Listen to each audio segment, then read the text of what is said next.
उल्हासनगर मारहाण प्रकरणी 7 जणांविरोधात गुन्हा दाखल करण्यात आलेला आहे। जात पंचायतीच्या वादामधून कुटुंबातील सदस्यांना मारहाण करत महिलांचे केस कापून धिंड काढल्याची धक्कादायक घटना उल्हासनगरमध्ये घडली।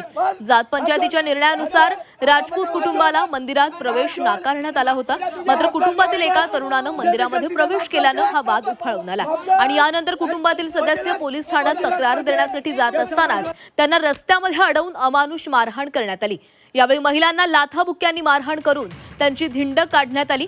या प्रकरणी आरोपींवर कठोर कारवाईची मागणी केली जाते। माँ को भी बहुत मारा है, बाल बिल सब काट दिया, हमारा बाल बिल सब काट दिया। वो खून का रास्ते पे एकदम सुला सुला के मारा, चप्पल का हार भी पहनाया, हमको पूरा कपड़ा फाड़ दिया हमारा।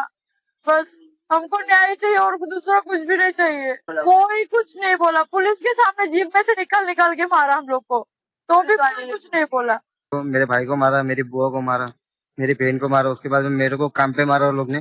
अभी भी इधर चौकी के इधर लड़के लोग आए थे, 40 लड़के लोग थे अंदर, लेडीज बीडीज सब थे। तो अभी भी मेरी बुआ को मारा वो लोग ने और मेरी बहन को भी मारा बहुत रेमी से।